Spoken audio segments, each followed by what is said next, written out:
જ્યાં દર્શક મિત્રો હું છું તુલસી ભીલ ખેંદા જે અત્યારે થોડા જ દિવસમાં અત્યારે મતદાન ચૂંટણી આવી રહ્યું છે ત્યારે ડેડિયાપાડાના ધારાસભ્ય ચૈતરભાઈ વસાવા સભાની અંદર શું કહ્યું તે તમે ધ્યાનથી સમજજો અને ધ્યાનથી જોઈ લેજો।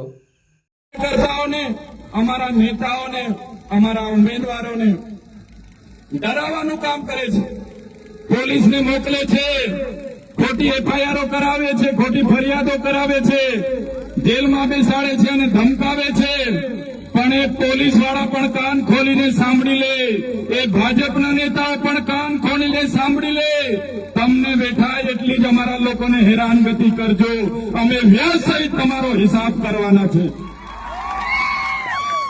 હવે તમે અત્યારે તો તમે થોડો વિડીયો જોયો હશે એટલે હજુ વધારે મજા નહીં આવી હોય, હજુ તમે પૂરો વિડીયો જોશે તો હજુ વધારે મજા આવશે કેમ કે થોડા દિવસમાં વોટિંગ મતદાન થોડા દિવસમાં અંદર આવી રહ્યું છે ત્યારે ડેડિયાપાડાના ધારાસભ્ય ચૈતર વસાવાનું અને એક બાજુ ભાજપવાળાનું એમ અટકકોટી ચાલતી હોય છે અને હવે ભાજપ આવે કે આમ આદમી પાર્ટી આવે તો હમણાં તો ના ખબર પડે અને પણ હવે થોડા દિવસમાં ચૂંટણી આવી રહી છે ત્યારે કોણ જીતશે એ હવે એ જાણશે, હવે ચૂંટણી પત્યા પછી જ ખબર પડશે। પણ હમણાં પહેલાં આવી રીતે સભા થતી હોય છે ત્યારે આવી રીતે બોલતા હોય છે તો એ તમને જે યોગ્ય લાગે છે તો હજુ વધારે વિડીયો જોશું તો હજુ વધારે આપણને મજા આવશે, પછી છેલ્લે આપણે મળીશું।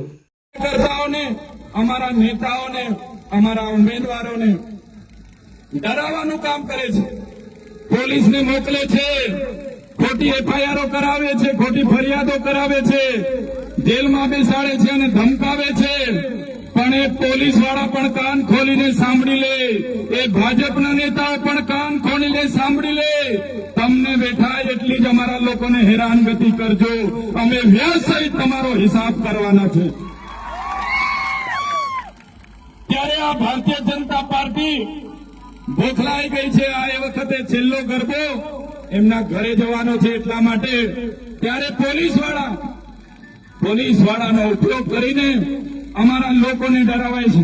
ત્યારે આ છોટાઉદેપુરના એસપી, એમના ડીવાયએસપી, એમના પીઆઈ, પીએસઆઈ એમને કહેવા માંગુ છું, તમને એટલી બધી રાજકારણની શોખ હોય તો વર્દી ઉતારીને ભાજપનો કેસ પહેરીને આવો મેદાનમાં, કેટલા વિહેજ હો થાય ખબર પાડી દઈશું। વર્દી ઉતારીને રાજીનામા મૂકીને આવો અમારી સામે મેદાનમાં, ચૂંટણીમાં કેટલા વિહે હો થાય, કોની સાથે પાલો પડ્યો છે એની અમે ખબર પાડી દઈશું। અમે તમારા બાપથી નથી ડરતા તો તમારાથી ડરવાના નથી। આ આદિવાસી છે, અમારા બિરસા મુંડા ગોરા અંગ્રેજો સામે નથી ઝૂક્યા। તમે કાળા અંગ્રેજો આવીને અમારા પર રાજ કરવાનું કામ કરશો તો આદિવાસી સમાજ સાખી નથી લેવાનો, તમારા જેવા કાળા અંગ્રેજો સામે પણ તીર કાંટા ચાલવાના છે। ત્યારે સાથીઓ આ ચૂંટણીનો માહોલ છે અને આ માહોલ એટલો મહત્વનો છે ચૂંટણીઓ માટલા રતનસિંહભાઈ કે આપણા ઉમેદવારો નથી લડતા, ચૂંટણી હવે આપણી બધાની જંગ બની ગઈ છે। તૈયાર છો બધા? ચૂંટણી બધી આપણે લડવાની છે, એકલા ઉમેદવાર ના લડે, એકલા ઉમેદવારને જવાબદારી નથી સોંપવાની, તમારે બધા અહીં ચૂંટણી લડવા ઉતરવાનું છે। આપણી પાસે અઠવાડિયું વધેલું છે, અઠવાડિયાના તમામ ગામોમાં આપણે બધાએ મહેનત કરવાની છે, આપણે બધાએ પ્રચાર કરવાનો છે, પોલીસ વાળા સામે પણ આપણે લડવાનું છે, ભાજપ વાળા સામે પણ આપણે લડવાનું છે, કોંગ્રેસ વાળા સામે પણ આપણે લડવાનું છે અને આવનારા દિવસોમાં તાલુકા પંચાયતો, જિલ્લા પંચાયતો આપણે આપણા ઉમેદવારોને ચૂંટીને મોકલવાના છે। તમે જોઈ લો, આ ભાજપના લોકોએ આપણા વિસ્તારનો સોદો કરીને બેઠા છે। જયારે નર્મદા ડેમ બન્યો, એ નર્મદા ડેમના વિસ્થાપિતો જયારે આ વિસ્તારમાં આવ્યા, એમના માટે આજે પણ રોડ નથી બન્યા। મને યાદ છે 1 વર્ષ પહેલા તોરખેડા ગામે આપણી બેન જે ડિલિવરીમાં પ્રસૂતિની પીડા ઉપડી, એને લઈ જવા માટે 108 તા ન પહોંચી, ટ્રોલીમાં લઈ જતા બેન રસ્તે મૃત્યુ પામ્યા। એ જ પ્રકારે આ વિસ્તારમાં રસ્તા નથી, પાણી નથી, સિંચાઈ નથી, શિક્ષણ નથી, આરોગ્ય નથી. 30 વર્ષની આ ભારતીય જનતા પાર્ટીએ આપણા મતનો વોટ બેંક તરીકે ઉપયોગ કર્યો છે. ત્યારે આ વખતે પરિવર્તન માટે ઝાડોના બટનને દબાવજો અને પરિવર્તન લાવજો એ વિનંતી કરવા માટે આવ્યો છું. સાથીઓ, હજુ તો ચૈતર વસાવાને 3 મહિના થયા છે. આમ આદમી પાર્ટીને ગુજરાતમાં 2022 થી લડતા 3 વર્ષ થયા છે. આજે આમ આદમી પાર્ટી ગુજરાતમાં ભાજપ સામે ટક્કર આપી રહી છે. એના લીધે આ ભાજપના લોકો ડરી ગયા છે. તમને હું કહેવા માંગુ છું, જો ચૈતર વસાવા રાજકારણમાં 15 થી 20 વર્ષ ટકી જશે તો આ ભાજપના નેતાઓના અમે સુપડા સાપ અને ગાભા કાઢી નાખવાના છે. બસ તમારા આશીર્વાદની જરૂર છે, તમારા સહકારની જરૂર છે. તમે બસ સહકાર આપજો.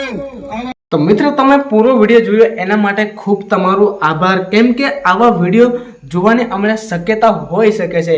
કેમ કે હમણાં થોડા દિવસમાં મતદાન વોટિંગ આવી રહ્યું છે, ત્યારે ગામે ગામે સભા થતી હોય છે. કેમ કે જે આમ આદમી પાર્ટીની સભા કડક તો લાગે છે, અને ત્યારે ગામે ગામે આવી સભા થતી જતી હોય છે. અને આમ આદમી પાર્ટીની સભા પતી જાય પછી બીજે દિવસે ભાજપની સભા રાખવામાં આવતી હોય, ત્યારે સભામાં આવી રીતે બોલતા હોય છે.